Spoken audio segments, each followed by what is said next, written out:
You can have strong stories, strong content, but if you deliver it wrong, well, you fail. Manage your expectations, be transparent to clients, and always think of the end user when you are presenting communication. If you don't have a story and try to tell a story without actually having it, it won't happen. If it didn't yield any tangible results, no one would do that. Mindset for crisis management should be not if, but when.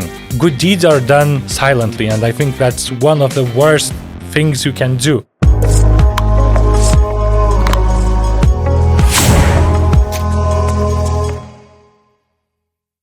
Hi everyone and welcome to Kama PR podcasts. My name is Maria and today we will talk about communication. Our guest today is Vytenis Utaras. Vytenis, thank you so much for coming. Can you please introduce yourself and what's your background to our audience? Yeah, so first of all, thank you for having me. So thanks to you, Maria, and to Kama PR. So I think that in my professional career, I mostly focused on communications, maybe more on the marketing part, but I also had my fair share in project management, in sales, in event management. So I think that, my key strengths are marketing, communications, and project management. So, to be brief.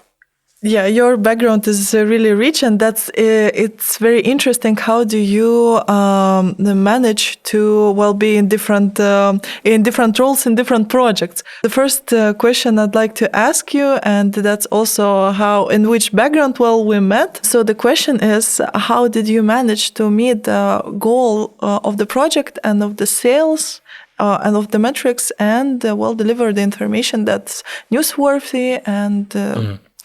Well, I think that question is quite loaded, and we can just separate it in two parts, because working with a client and managing expectations is one thing, and delivering the content is the other part. Okay, let's have an example of a project I had. It's called Home for Esports. So basically, it's like a little agency for esports. So we had our own news portal, which was part of 15min.lt news portal. We had our own national leagues. We worked with the biggest in the world organizers of esports events. So it's like Blast Premier, PGL, ESL. Yeah, we manage social media. So the thing is that when you're working with a client, you present the idea, okay? And the most important thing is to manage the expectations, because let's say you tell me to bring an apple. Okay, that's an apple, and I use this analogy a lot. But I haven't asked you what kind of an apple you would like. Eco-friendly, I don't know, red, sour, sweet. So when talking with a client, you have to be transparent and you have to tell what you will deliver.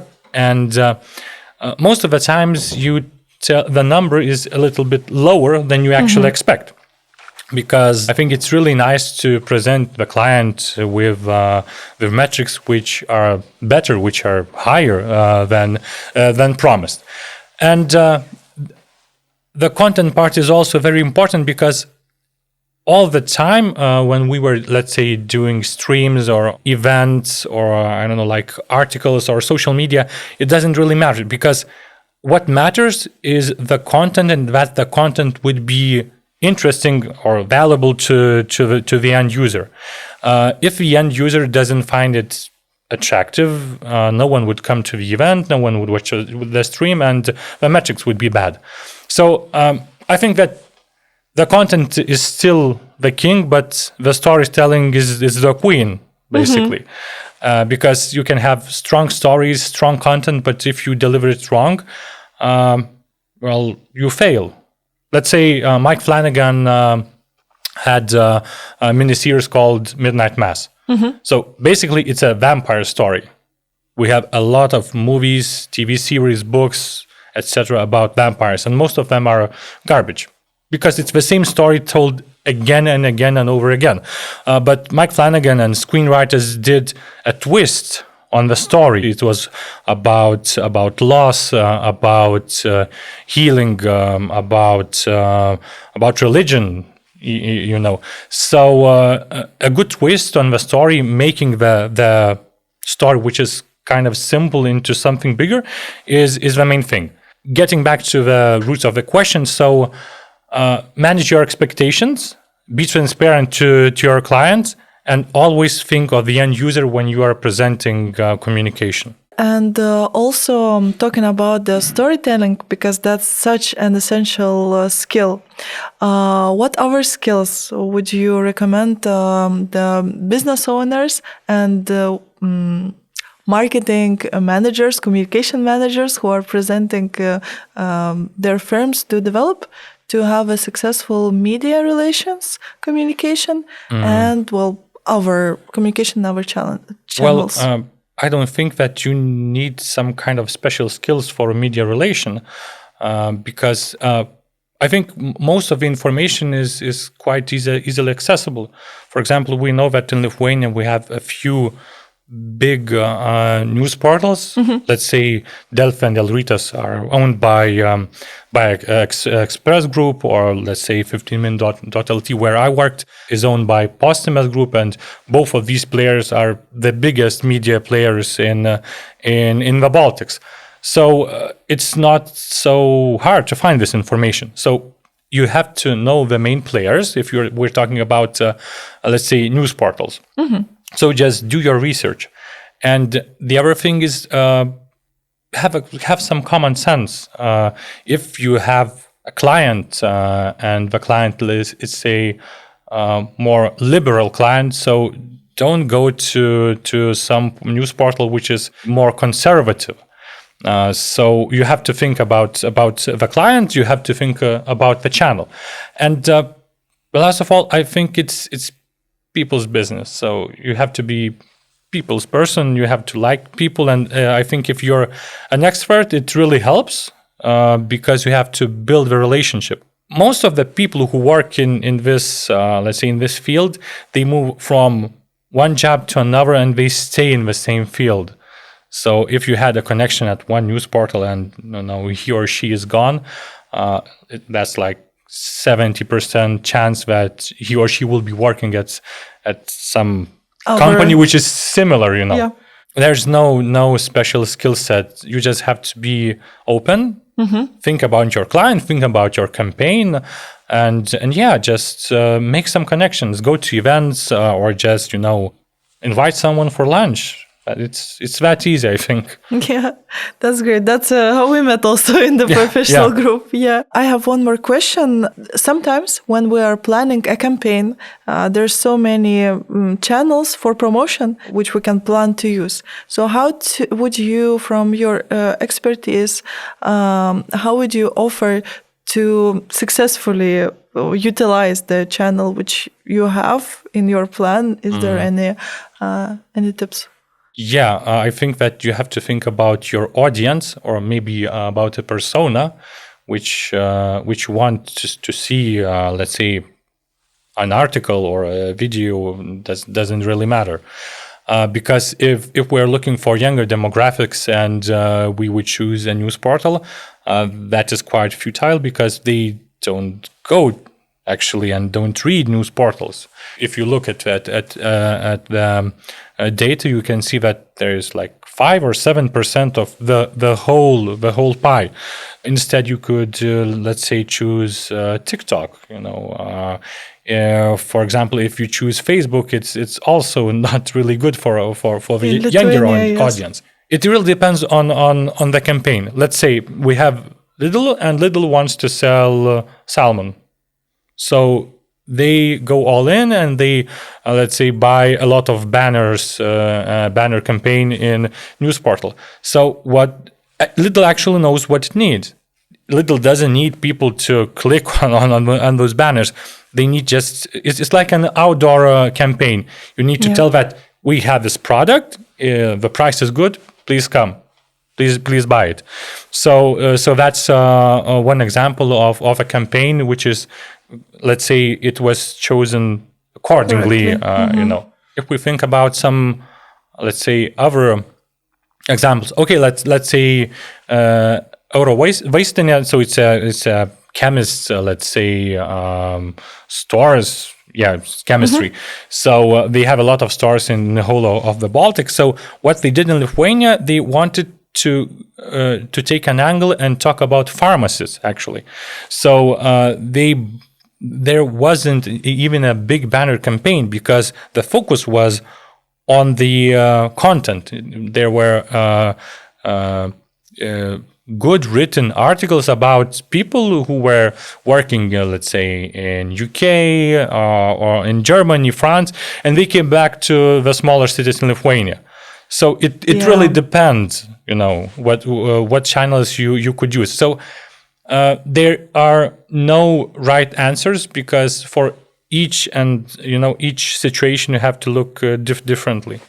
Also, this example is very good to see how the information is perceived by Lithuanians and how they feel the values of the audience with all this coming back to the hometown from abroad. Yeah, in a sense, yes, because we have some universal values which are in our society. So it's love, compassion, maybe patriotism in non-toxic way. So you can always use those values, but you can't be cheesy and you can't push too far because if you don't have a story and try to tell a story without actually having it, it won't happen. People are quite clever, I think, these days because we have a lot of information. So we easily separate what is good or what is not, let's not say bad, but fake. And if we're talking about even younger audiences, let's say I have my experience from Home for Esports. So we had a few clients and let's say they make gaming setups.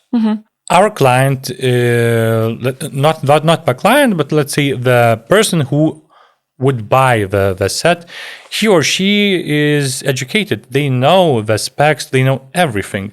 So if you are going in and saying, please buy our product, it's really good. Why? They know the specs, they know if it's good or bad.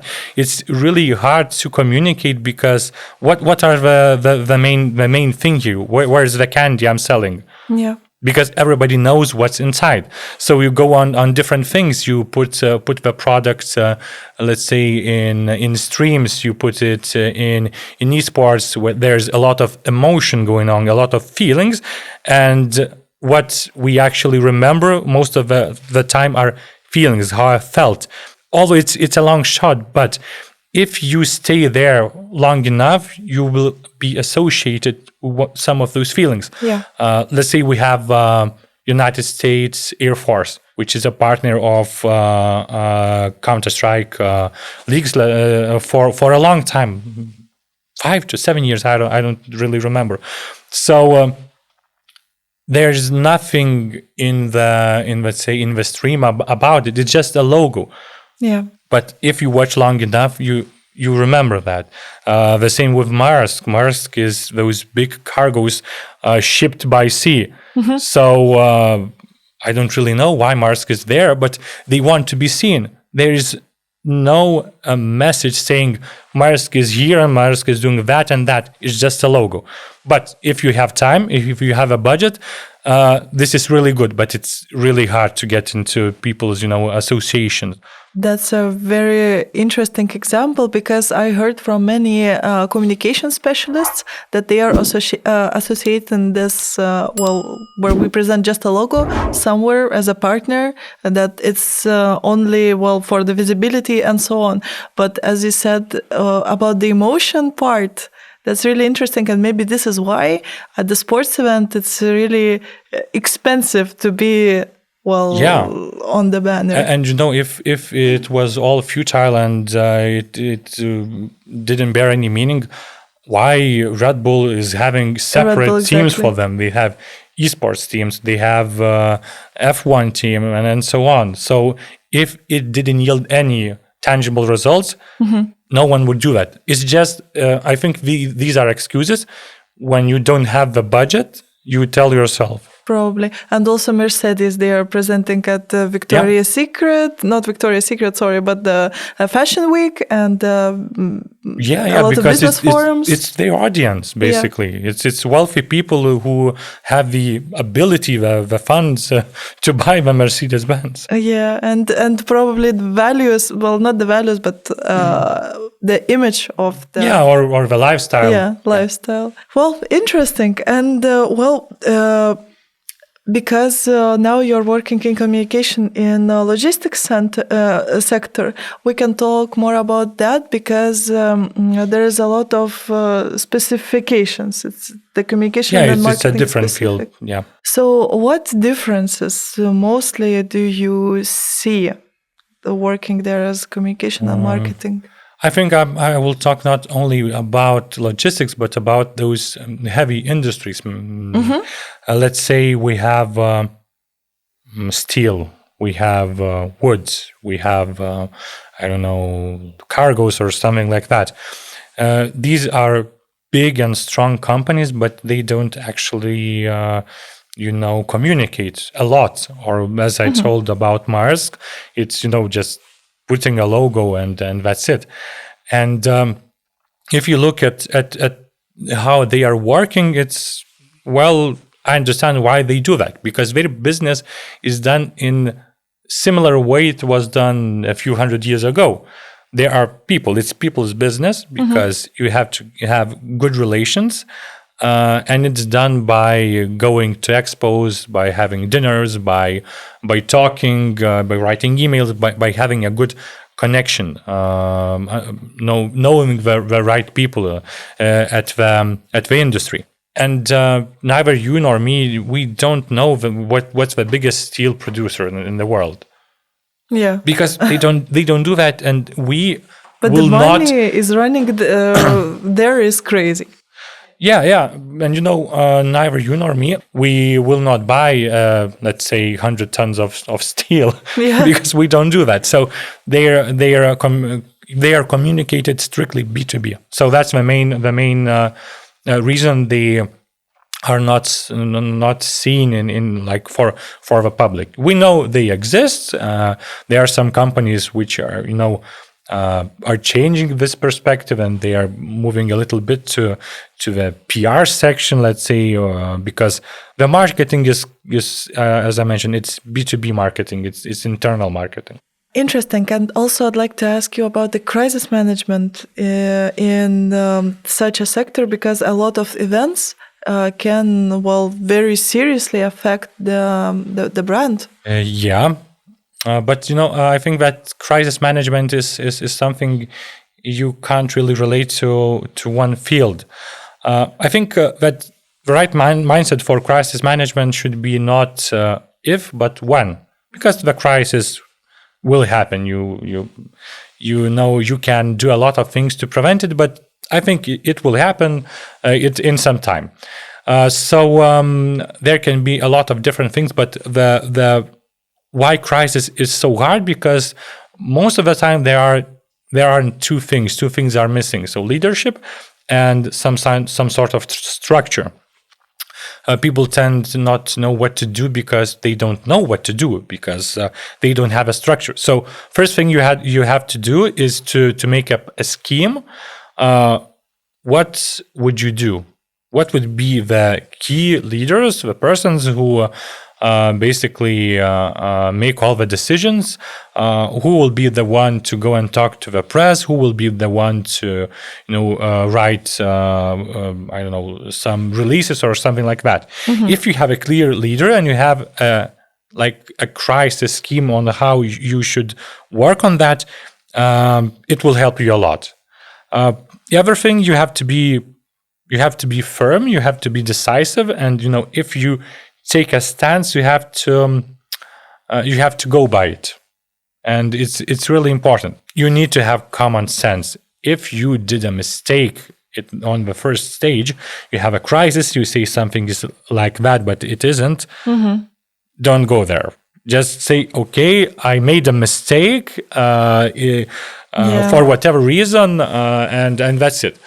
Some organizations have people who are prepared to be, let's say, To say sorry? No, they are prepared to be scapegoats. Basically, you have some people who say, yeah, if that event could occur, I would be happy to do that. So we will let that man or woman go, and that's okay. So sometimes it's done like that. And it's written in their contract, or No, nobody writes that in, because that's also in the contracts. reputation of that person. Yeah, nobody does that like in a written way, and you have to be clear when you are dealing with a crisis. For example, one senator, I don't remember the surname. So the thing was that he had an affair. So having an affair per se is not a crime. Of course, we can talk about morality and other things, but it's not a crime. So he had an affair with a woman. That woman was killed. So the thing is, journalists found the connection that they were, having an affair, but the senator was in no way connected to the murder. So he was innocent in that way. But he started to tell that, no, we haven't had an affair. I don't know that woman, when everybody clearly knew that he knew the woman. So he was on that line. He was telling the same, and it ended in what? He lost the election next term, even though he was in office for about 25 or 30 years. So maybe if he would have told the press that, yes, I know the woman, we had an affair, But from the moral standpoint, it's really bad, but it's not a crime. That would have been better. I think he still would have lost his seat, but it's a good example of bad example of crisis communication. true. And also talking about the logistics sector, as I imagine, you have very diverse target audiences, because you have to target the workers, their families, and customers abroad. How do you manage a good, consistent communication, and what are the key points for this? Well, as I mentioned earlier, so you just have to split the audiences you are working with. So what you will be telling to, let's say, the drivers is a whole different thing that you would tell to your business partners, and I think that's only natural. So you have to understand what is the most important for them, what is actual news for them, or some kind of content. So it's like this, and if we would be talking about different cultures, so I don't think that culture is as important as it was before. We as a Western world have, let's say, we have a joint culture. It's a Western culture. We all stem from Roman Empire, and Roman Empire is embedded in our culture. Look at our judiciary system. So we have differences, but as someone who has studied cultural anthropology, I studied Japanology, and I had a lot of that. I can tell you that there are much more things that connects us as a people's different group of nations than separates us. So, and if we're talking about the same culture, the Western culture as a whole, it's quite easy, I think. Just human values and the same things. I think if we would be talking about Muslim countries, it's a whole lot different story. If we would be talking about China and all the countries which are in its shadow, it's a whole different story. But still, even if we are talking about those cultures, they value the same thing: honesty, love, and so on and so on and so on. Yeah. And I have the last question. What inspires you the most in the sphere of communication and marketing personally? I think that communications as a whole, or marketing is just a set of tools. It doesn't really matter with what you're working on, because the object or the company you're working in, the business, you can actually learn. And I think that's the main thing that I experienced in communications and marketing, because I've been working in a different field. So it's really interesting because you have the tools are the same, but you are making different thing. So for example, one day you will be making a chair, the next day you will be making, I don't know, a closet. So the way you work is similar, but it differs. So I think that marketing and communications can offer you that diversity in your work. I also think that responsible marketing or responsible communications is really important, because I think that we are in that stage where, especially in the Western cultures, our business is trying to give back. And there are a lot of different things that they do. For example, I can tell that company where I work, Manvesta, they have a lot of different, let's say, NGOs where they put that extra money they earn just to help out the local communities. For example, the companies from Jurbarkas, so they put a lot of back to Jurbarkas, to Mamų unija, to Rimanto Kaukėno fund. So I think that's the best thing, that you can actually work with those companies who are responsible and to help communicate that, because there is a saying in Lithuania that good deeds are done silently, and I think that's one of the worst things you can do, because you can inspire with good things. You can inspire doing something really good, and just look at us. We're doing that. And sometimes it's about my ego as a company or as a CEO. But I think that now, for most of the times, it's about the communities, about helping them out. So these are the main things for me. Because every time you mention the same company, say Mamų unija, as you said, the charity organization, people remember that, such thing exists. Yeah, people do remember, and I think that it's beneficial for both, let's say, organizations. Let's say Mamų unija, they can help children, to battle cancer, and the company just know that it did something. Let's say it was a part of some higher, I don't know, values or something, not only business values. True. Well, Vytenis, thank you so much, and. Thank you everyone for watching. Please don't forget to like this episode if you'd like to support us, and hit the subscribe button to see the new episode. But also, I have one spontaneous idea which I'd like to share with you, Vytenis. Okay. We can do a game. For people who are interested in communication, and maybe who have their own businesses, and maybe they got inspired by you now, and maybe they would like to talk with you more.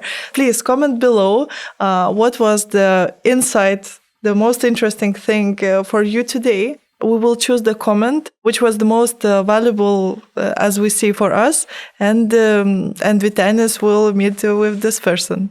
Yeah, agreed. So, I'm totally in. Let's do that. So please comment below what was the most interesting thing for you today, and we'll choose one comment, and Vytenis will meet with you, and maybe consult a little bit about communication and marketing in your business. Thank you, Vytenis, so much for coming and sharing your experience with us. Thank you for having me. And thank you everyone for watching us today. Please don't forget to hit the like button to support us, and subscribe to our channel to see new interesting episodes from the world of business. Thank you and bye. See you next time.